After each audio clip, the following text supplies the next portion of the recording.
Setiap muslim wajib mempelajari akidah Islamiyah agar memahami maknanya untuk kemudian diwujudkan, diamalkan, diaplikasikan.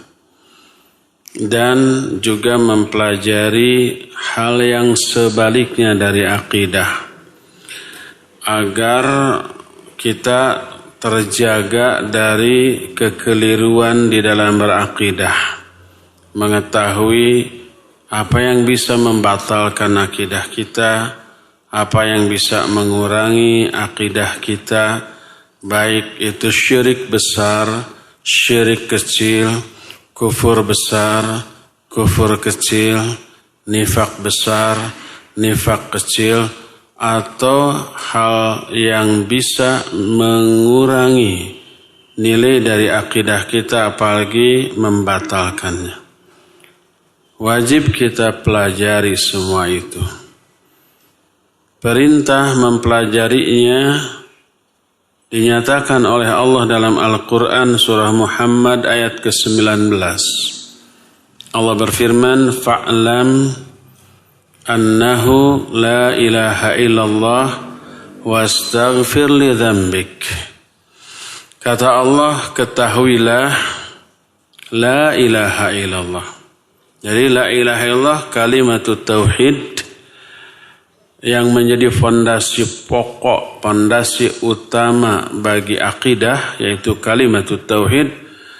Allah perintahkan untuk diketahui, dipelajari. Fa'lam, ketahui olehmu, fahami olehmu, pelajari olehmu la ilaha illallah. Tentang la ilaha illallah, tentang akidah yang sangat fundamental di dalam agama kita, baru perintah kedua beramal wastaghfir li dzambik, dan minta ampunlah atas dosa-dosamu. Jadi perintah pertama adalah belajar, dan perintah pertama yang harus dipelajari kalimatut tauhid, akidah yang paling mendasar. Baru perintah kedua beramal, dan amal yang diperintahkan adalah istighfar wastaghfir li dzambik, dan minta ampunlah kamu atas dosa-dosamu. Sehingga berkata Imam Al-Bukhari di dalam kitab Sahih Bukhari ketika menjelaskan tentang fadlul ilm, bab tentang keutamaan ilmu, beliau menyatakan bab al-ilmu qabla al-qawli wal-amal. Ilmu itu harus didahulukan daripada berucap dan beramal. Sebelum berkata, dahulukan ilmu. Sebelum beramal, dahulukan ilmu. Sehingga ucapan kita, omongan kita, dan amalan kita didasarkan kepada ilmu. Kalau didasarkan pada ilmu pasti benar. Kalau didasarkan pada ilmu pasti bisa dipertanggungjawabkan lahir atau batin, dunia ataupun akhirat. Lalu Imam Bukhari mendalili ucapannya itu dengan ayat tadi, ayat ke-19 dari surah Muhammad. Allah berfirman, fa'lam annahu la ilaha illallah wastaghfir li dzambik. Ketahuilah olehmu, fahamilah olehmu, pelajari olehmu bahwa la ilaha illallah, tidak ada sesembahan yang hak selain Allah, dan minta ampunlah atas dosa-dosa kamu. Berkata Imam Ibn Hajar Al-Asqalani rahimahullah dalam kitab Fathul Bari Syarah Sahih Bukhari, ketika mengomentari ucapan Imam Bukhari tadi, Imam Bukhari mengatakan ilmu harus didahulukan daripada ucapan dan amalan.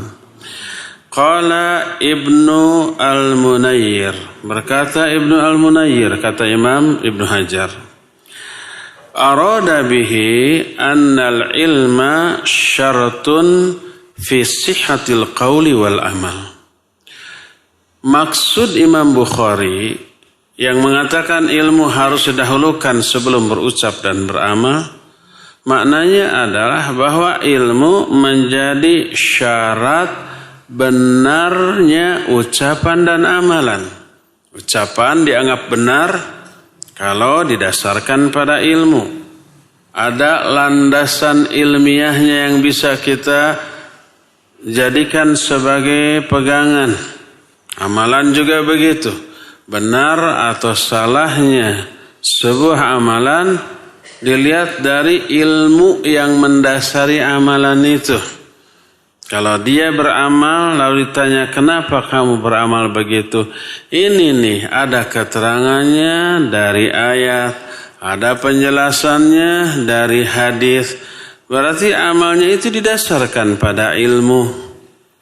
Kalau ayatnya, hadisnya jelas benar, pemahaman dari ayat atau interpretasi penafsiran dari ayat dan hadis itu benar, maka benarlah amalan yang didasarkan kepada ayat dan hadis tadi. Fala yu'tabarani illa bihi, ucapan dan amalan apapun tidak boleh dianggap, tidak boleh dilirik, tidak perlu ditanggapi illa bihi, kecuali ucapan dan amalan yang didasarkan pada ilmu. Kalau ditanya kenapa kamu ngomong begitu, kenapa kamu beramal begitu, lalu dia menjawab, ikut-ikutan saja, orang lain begitu saya begitu, orang lain begini saya begini. Dia tidak dilandaskan pada ilmu yang bisa dipertanggungjawabkan, la yu'tabaran, maka ucapan dan amalan itu enggak perlu dianggap, enggak perlu dilirik, enggak perlu diperhatikan karena tidak bisa dipertanggungjawabkan sama sekali. Maka ilmu harus didahulukan, li'annahu musahhihun linniyat al-musahhihatul amal. Karena ilmu itu musahhihun linniyah, ilmulah yang membuat niat kita menjadi benar. Sedangkan benarnya niat al-musahhihatu lil amal, benarnya niat bisa membuat benarnya amalan. Coba umpamanya orang yang tidak berilmu, amat sangat mungkin meletakkan niat yang salah ketika beramal. Niatnya bukan untuk Allah, tapi untuk dunia. Ada enggak orang Islam mengamalkan amalan akhirat seperti sholat, seperti saum, seperti infak atau sedekah, tapi dengan tujuan duniawi? Baik tujuan duniawi itu untuk memperoleh uang, jabatan, popularitas, pujian orang. Ada orang yang seperti itu banyak. Berarti niatnya tidak benar. Salah satu penyebabnya karena ketidaktahuan dia. Disangkanya boleh. Ada enggak orang yang rajin tahajud, rajin saum Senin Kamis, rajin berzikir dan membaca Al-Quran? Ditanya, kenapa kamu rajin begitu? Sebab saya punya keinginan. Keinginannya apa? Biar cepat dapat jodoh. Niat tahajudnya, niat saum Senin Kamisnya, niat zikirnya agar cepat memperoleh jodoh. Itu untuk dunia atau untuk akhirat? Untuk dunia. Ikhlas enggak? Tentu saja tidak ikhlas. Orang rajin tahajud agar pangkatnya, karirnya segera naik. Orang rajin ibadah begini, ibadah begitu agar dagangannya selalu laris. Dan ketika tujuannya tercapai, berhenti dia ibadahnya. Dulu kamu rajin, sekarang kok gak pernah kelihatan bangun malam untuk tahajud. Kan saya sudah dapat jodoh. Dulu mah rajin tahajud supaya dapat jodoh, sekarang jodoh sudah dapat. yang ngantri masih banyak. Makanya nggak perlu tahajud lagi. Ikhlaskah yang seperti itu? Tidak. Tapi orang yang melakukan itu menganggap benar terhadap niatnya. Jadi ilmu membuat niat kita dalam beribadah menjadi benar. Dan benarnya niat menjadi penyebab sahnya diterimanya amalan tersebut. Sebab bila niatnya keliru, bila niatnya salah, amalan itu tertolak. Allah paling tidak suka kalau dia diduakan dalam hal niat ketika beramal. Allah berfirman dalam salah satu hadis qudsi riwayat Imam Muslim dalam Sahih Muslim, "Ana aghna syurakai 'ani syirki, faman 'amila amalan asyraka fihi ma'i ghairi taraktuhu wa syirkahu."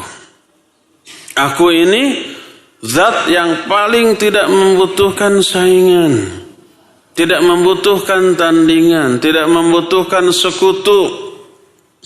Maka siapa orang yang mengamalkan satu amalan, tapi dia menyekutukan aku dalam amalan itu dengan yang lainnya, dia bagi dua niatnya tuh, sebagian untuk Allah, sebagian untuk dunia. Taraktuhu wa syirkahu, aku tinggalkan dia, aku tinggalkan juga perbuatan syiriknya. Jadi dari sini kita bisa melihat amat sangat super pentingnya ilmu sebelum berucap dan beramal, dan ilmu menjadi faktor penyebab utama sahihnya niat, benarnya niat ketika beramal, dan benarnya niat menjadi syarat utama diterimanya atau sahnya amal.